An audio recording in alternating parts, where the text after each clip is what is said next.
విశాఖ రుషికొండపై విలాస భవనాలపై ఇవాళ cabinet sub committee సమావేశం కానుంది. భవనాలను మంత్రులు, టూరిజం అధికారులు పరిశీలించి నివేదికను ప్రభుత్వానికి సమర్పించే అవకాశం ఉంది. ఈ క్రమంలో భవనాల వద్ద తాజా పరిస్థితిని మా ప్రతినిధి కృష్ణమనాయుడు ప్రత్యక్ష ప్రసారం ద్వారా అందిస్తారు. ప్రాంతంలో గత ప్రభుత్వ హయాంలో విలాసవంతమైనటువంటి భవనాలను ఇక్కడ నిర్మించారు. గత ప్రభుత్వం ఘోర ఓటమి తర్వాత ఈ భవనాలపై తుది నిర్ణయం తీసుకునేందుకు ప్రభుత్వం అయితే కసరత్తు చేస్తుంది.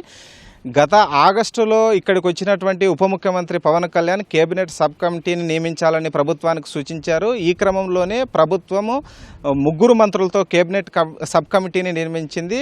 ఆర్థిక మంత్రి పయ్యావుల కేశవు, పర్యాటక శాఖ మంత్రి దుర్గేష్, విశాఖ ఇన్ఛార్జి మంత్రి డోలా బాల వీరాంజనేయ స్వామి ఆధ్వర్యంలో ఈ రుషికొండ విలాసవంతమైనటువంటి భవనాలపైన ఒక నిర్ణయం తీసుకోవడానికైతే ఈ కమిటీ ఇప్పటికే పలుమార్లు సమావేశాలు నిర్మించింది. విశాఖపట్నానికి వచ్చి 5 సార్లు ఇక్కడ ఉన్నటువంటి టూరిజం అధికారులతో పాటు జిల్లా అధికారులతో సంప్రదింపులు జరిపి ఈ భవనాలను ఏ విధంగా ఉపయోగిస్తే బాగుంటుందన్న దానిపైన కీలకమైనటువంటి చర్చలు అయితే జరిగాయి. దీనిపైన తుది నిర్ణయం తీసుకునేందుకు ఇవాళ మధ్యాహ్నము ఫైనల్ మీటింగు 3 మంత్రులతో జరగనుంది. ఇప్పటికే మంత్రులు విశాఖపట్నానికి చేరుకున్నారు. మంత్రులతో పాటు ఉన్నతాధికారులు, టూరిజం ఉన్నతాధికారులు కూడా ఇక్కడికి చేరుకొని సంప్రదింపులు అయితే జరుగుతున్నారు. ఇప్పటికే ఈ భవనాలకు సంబంధించినటువంటి అప్పగించేటువంటి లీజుకు అప్పగించాలా లేకపోతే టూరిజం శాఖ ఆధ్వర్యంలోనే నడిపించాలా అన్న దానిపైన కూడా ఒక కొలిక్కి అయితే సమాచారం అయితే వచ్చినట్లు చెప్పుకోవచ్చు. ముఖ్యంగా ఈ యొక్క విలాసవంతమైనటువంటి భవనాలని ఉపయోగించుకోవడానికి అంతర్జాతీయంగా ఉన్నటువంటి స్టార్ హోటల్స్ సైతం ఆసక్తి చూపుతున్నాయి. అయితే ఈ భవనాలు కేవలము నివాసయోగ్యంతో పాటు ఇక్కడ మీటింగులు, ఆ భవనాలలో మీటింగులు ఏర్పాటు చేసుకోవడానికి మాత్రమే వీటి యొక్క నిర్మాణం అయితే జరిగిందైతే స్టార్ హోటల్స్ యొక్క యజమానులు అయితే చెబుతున్నారు. ఈ క్రమంలోనే ఈ యొక్క భవనాలని లీజు ప్రకారము తాము తీసుకోవడానికి ఆసక్తిగా ఉన్నప్పటికీ కూడా ఆ భవనాల నిర్మాణం అయితే కొంత మార్పు చేసుకోవాల్సినటువంటి అవసరం ఉందని కూడా మంత్రుల సబ్ కమిటీకి అయితే చెప్పినట్లు తెలిసింది. ఆ మంత్రుల సబ్ కమిటీ కూడా ఆ మార్పులు చేసుకోవడానికి అనుమతి ఇవ్వాలా లేదా అన్న దానిపైన కూడా ప్రభుత్వానికి ఒక నివేదిక అయితే ఇవ్వనుంది.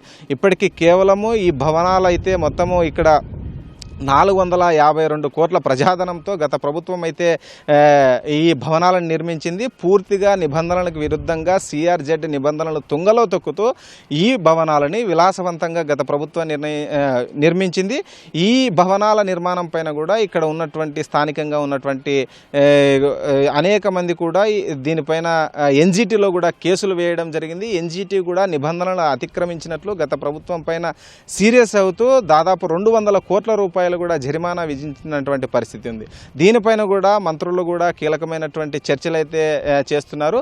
అంతేకాకుండా ఈ భవనాలు 2 సంవత్సరాల కాలం పాటు ఇలాగే ఉండడంతో ఈ భవనాల నిర్వహణ కూడా భారంగా ప్రభుత్వానికి మారుతుంది. నెలకు కేవలము విద్యుత్ బిల్లులే 10 లక్షల మేర వస్తున్నాయి. దీంతో పాటు GVMC నుంచి సిబ్బందిని పెట్టి ఇక్కడ ఈ యొక్క భవనాల నిర్వహణకు సంబంధించినటువంటి దానికి కూడా మరో 15 లక్షల ఖర్చు అవుతుందని చెబుతున్నారు. మొత్తం నెలకు 25 లక్షల మేర భారం అవుతుండడంతో తీవ్రంగా ప్రజాధనం వృధా అవుతున్నటువంటి నేపథ్యంలో ఈ భవనాలను ఏదో విధంగా ఉపయోగించాలన్న దానిపైన కూడా కమిటీ అయితే కీలక నిర్ణయం ఇవాళ తీసుకున్నది. ముఖ్యంగా ఈ భవనాలు ఏవైతే ఉన్నాయో CRZ పరిధిలో ఈ భవనాలకు సంబంధించినటువంటి 7 ఎకరాల స్థలం అయితే ఉంది.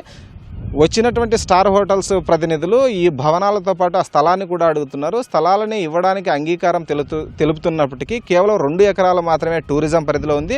మిగిలినటువంటి 7 ఎకరాలు అన్నది CRZ పరిధిలో ఉంది. CRZ నిబంధనల ప్రకారము ఏదైనా నిర్మాణం చేయాలంటే కేంద్ర ప్రభుత్వంతో అప్రూవల్ తీసుకోవాల్సి ఉంటుంది. కాబట్టి కొన్ని సంస్థలు అయితే, హోటల్ యజమానులు అయితే దీని మీద కొంత కొర్రీ అయితే పెడుతున్నటువంటి పరిస్థితి అయితే కనిపిస్తుంది. మరోవైపు గతంలో ఈ భవనాలని గత ముఖ్యమంత్రి ఉండడానికైతే వీటి నిర్మాణం చేశారు.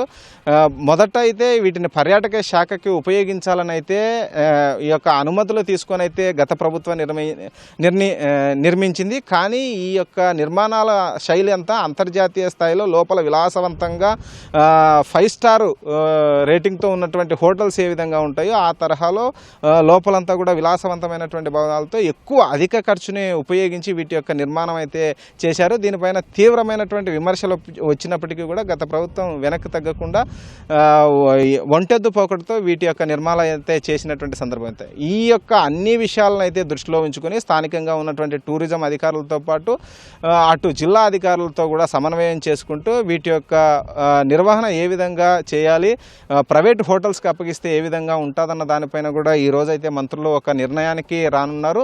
మంత్రులు దీనిపైన ఒక నిర్ణయం తీసుకొని నివేదిక తయారు చేసి ప్రభుత్వానికి కూడా అందించనున్నారు. కేవలం ఒకరి ఇద్దరికి మాత్రమే ఈ యొక్క భవనాలు సొంతం కాకుండా వారు మాత్రమే ఉండకుండా ఇది ప్రజలకు ఉపయోగపడే విధంగా ఈ భవనాలు అయితే ఉపయోగించాలన్నటువంటి దృష్టి అయితే మంత్రులు స్పష్టంగా చెబుతున్నటువంటి పరిస్థితి అయితే కనిపిస్తుంది.